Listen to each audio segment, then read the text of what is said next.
Welcome to St. James, an Antiochian Eastern Orthodox Church. Today's homily is by Father Timothy Barkley, as recorded on May 11, 2025.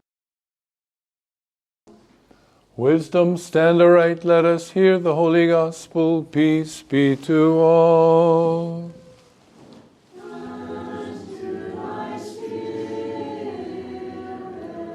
The reading is from the Holy Gospel according to St. John.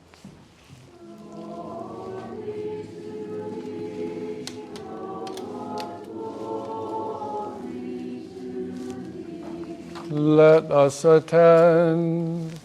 At that time, Jesus went up to Jerusalem. Now there is in Jerusalem by the sheep gate a pool in Hebrew called Bethesda, which has 5 porticos. In these lay a multitude of invalids, blind, lame, paralyzed, waiting for the moving of the water.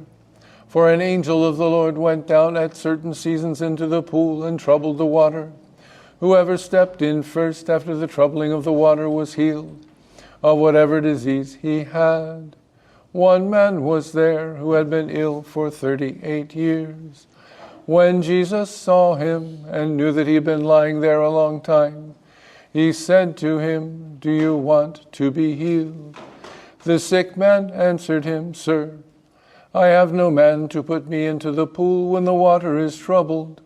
And while I'm going, another steps down before me." Jesus said to him, "Rise, take up your pallet and walk." And at once the man was healed, and he took up his pallet and walked. Now that day was the Sabbath. So the Jews said to the man who was cured, "It is the Sabbath. It is not lawful for you to carry your pallet." But he answered them, "The man who healed me said to me, 'Take up your pallet and walk.'" They asked him, "Who is the man who said to you, 'Take up your pallet and walk'?" Now the man who had been healed did not know who it was, for Jesus had withdrawn, as there was a crowd in the place. Afterward, Jesus found him in the temple and said to him, "See, you are well. Sin no more, that nothing worse befall you." The man went away and told the Jews that it was Jesus who had healed him.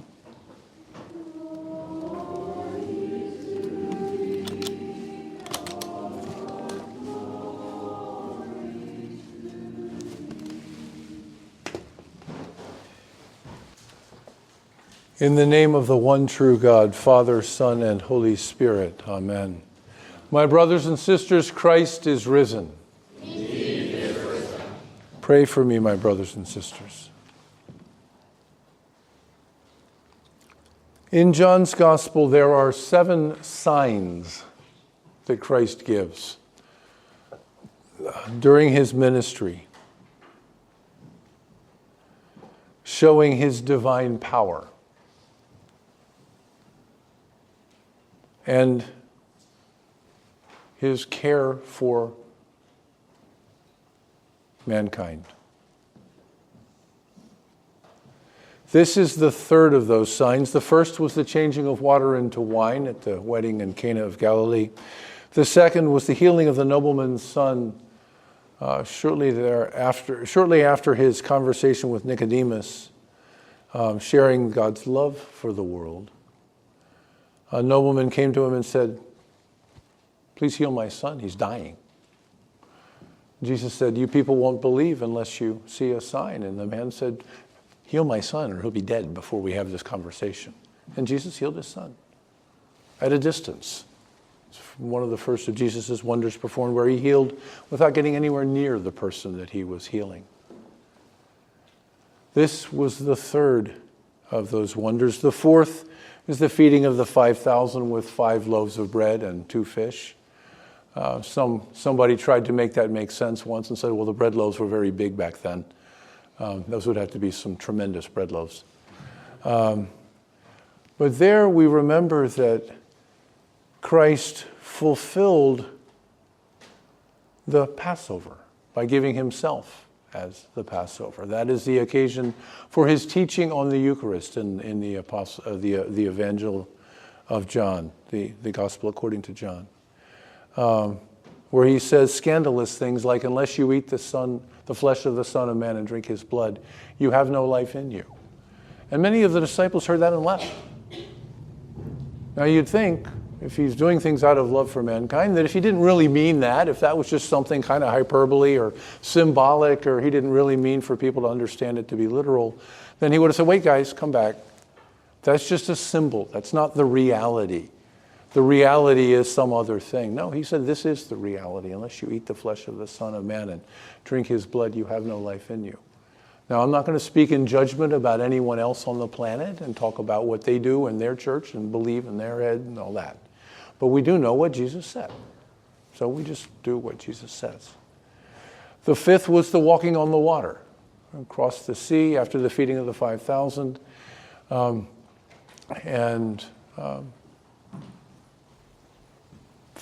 Sixth, opening the eyes of the blind man, which the church teaches, shows us that Christ illumines. And in fact, is analogous then to baptism. It's the celebration of our illumination, the coming of light.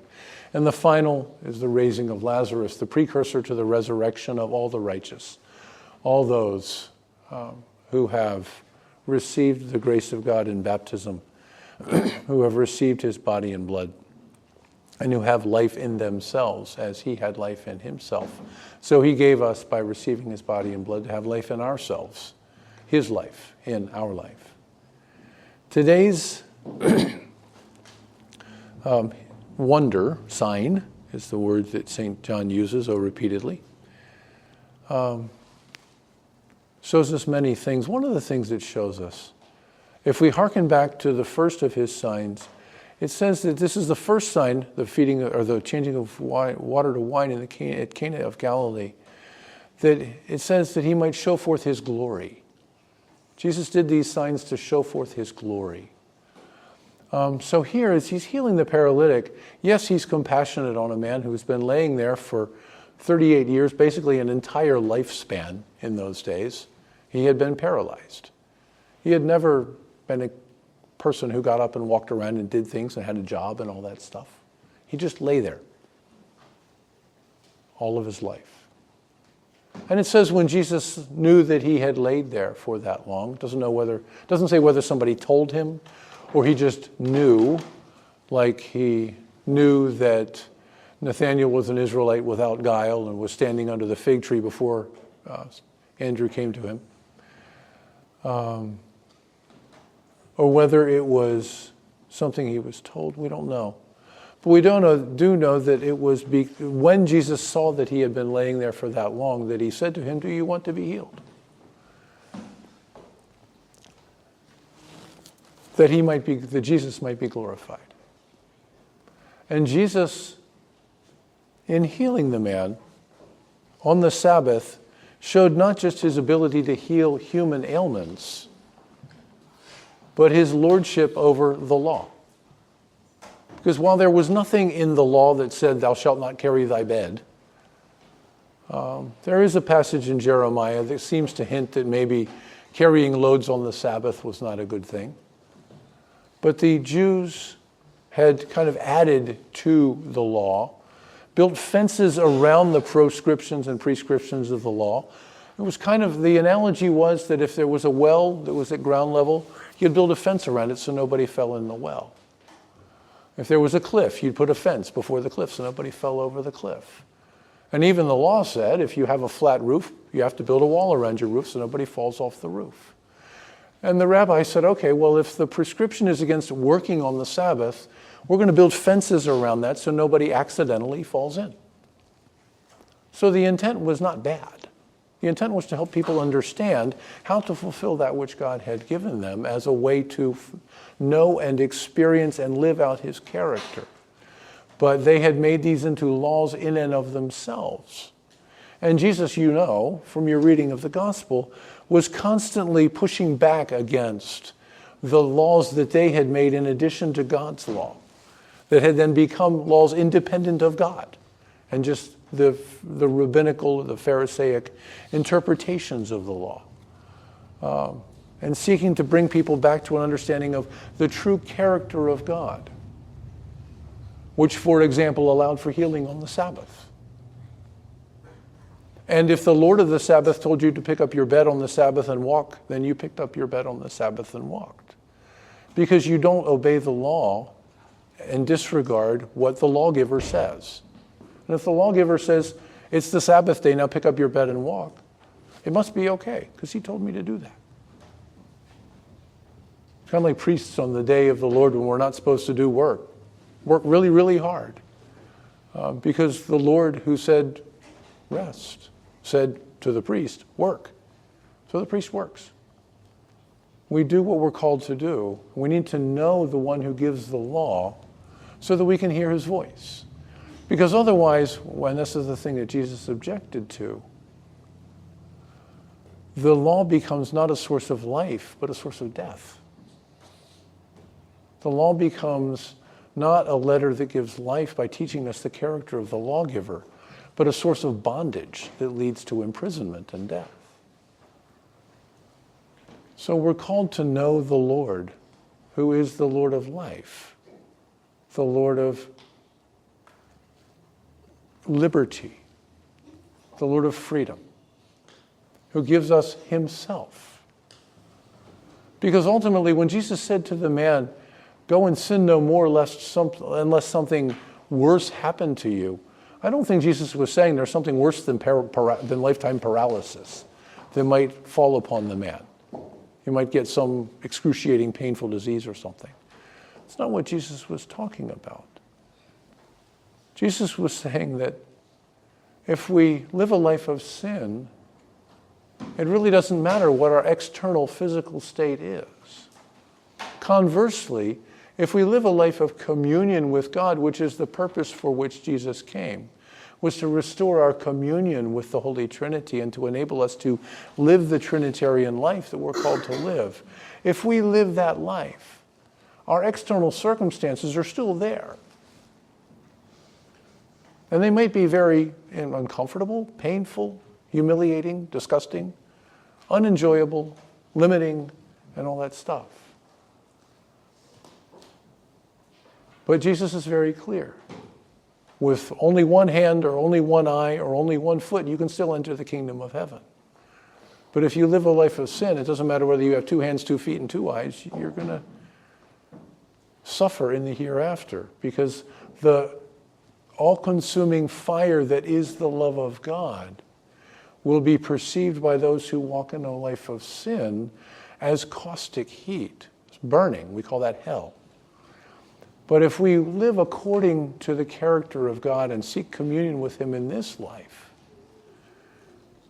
then that same consuming fire of love will be perceived by us as light and comfort and warmth in a good way and joy. And it's up to us what we do. It's up to us how we perceive that in what we call eternity. It's up to us. God doesn't throw people into hell like he picks up, every other person and tosses them one way or the other. We choose. We choose. We choose our eternal destiny. And we don't get to choose our temporal situation and our temporal circumstances. We have things that happen to us, that come upon us, that visit us, that make us suffer. I mentioned this last night, but I've been meditating on Philippians 3:10. And it starts like this, that I may know him in the glory of his resurrection. And we want to stop there and say, yes, I want to know him in the glory of his resurrection. But it keeps going. That I may know him in the glory of his resurrection and then in the fellowship of his sufferings. That I be conformable unto his death. That's what St. Paul was asking God for. He didn't stop at just knowing the glory. He knew that you can't know the glory without fellowshipping in his sufferings here and being made conformable to his death, because it is in his death that his glory was shown forth. And in our participating in dying to ourselves, we show forth his glory. We like to think that the goodness of God means that we're delivered from all suffering on this planet, that we're in a bed of roses, carried off to, on beds of ease into a flowery paradise. That's not the goodness of God. The goodness of God is that we are given the inestimable, incalculably valuable blessing of putting our lips to the cup of suffering to which he put his lips. We are not worthy to drink from that cup. That cup to which he put his holy lips is held out to us. And the proper response is not, take this from me, but I'm not worthy. But nevertheless, not my will, but yours be done. And then we accept our suffering as a joy-filled opportunity to participate in the life of the Holy Trinity here. And I said this last night too, the Church Fathers are unanimous and resonant that if we participate in those sufferings here as an expression of our love for the Lord and of the love of the Lord, then in the next life we will still have the marks of our suffering. Just as Jesus in his glorified body has the stigmata, the holes in his hands and feet and the gouge in his side. But they are not any longer suffering. They are crowns. We will bear the marks of our suffering as a mark of honor. And we will be honored by, the Fathers say, the angels who have never suffered for their Lord. They were never given the gift of suffering for their Lord. We have been given a gift that they never had. And the sign that we accepted our sufferings nobly and charitably and filled with the life of the Holy Trinity will be for us in that life a badge of honor. It's for us to decide. Just like we decide our eternal destiny, we also decide and that's kind of hard to say, but something like our status in the next life. Whether we will be received with acclaim, or as my grandfather used to say, just kind of slip into the back 40 and have a little shack with no indoor plumbing. It's up to us. How we embrace what God has given us. And we've all, thank God, been given something. Some way that we can join with Christ in his sufferings. Now, for the very stout of heart and courageous, we do like some of the great saints have done and said, please, give me more. I want to suffer more. Can you bring me a dread disease, please? They don't go out and do crazy things to get sick.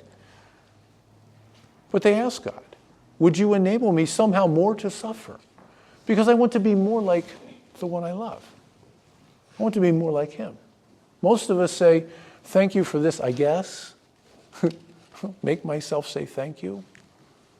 Take it away if you could, but if you can't, then give me grace for it. But don't give me any more. I can't take more. I can hardly take this. In fact, I can't take this. But there are just a few who cry out to God for more. And that's what the intense asceticism of the monastics and of Lent is somewhat all about. Making yourself hungry. Making yourself tired. Making yourself weak physically. Just like he was hungry and tired and weak on his way to his glory on the cross. We embrace hunger and exhaustion and weakness on our way to glory, becoming him. So this is kind of, sounds like a downer. It's not. We should exult in the glory of God that he has shown to us and our ability to participate in his love and his life, the way he participated in it. I'm trying to deliver this softly because this is a word that can breathe condemnation. This is a word that can sound like a rebuke. This is a word that can sound like you're not holy unless you're miserable. No. Those who are entering in with Christ to his sufferings are filled with joy at the contemplation of their ability to become more like him. But you deliver this softly so that it can enter, because this rain falling on a heart can can erode very quickly. But please contemplate, consider. We all have ways that we are entering into the suffering of Christ. Can we embrace these? Can we call out to God, yes, for more grace, yes, for more strength, yes, for more courage, but also for a greater appreciation of the glory that is being shown into our hearts. And he will respond. He will answer. He will bring himself to us and fill us with his life. That in our suffering, not instead of or outside of or after, but in our suffering, we will shine forth the light of the gospel. Glory to Jesus Christ. Thank you for listening. Come worship with us at 30 York Street in Taneytown, Maryland on Sundays at 10 a.m. or visit our website at stjamesorthodoxchurch.org.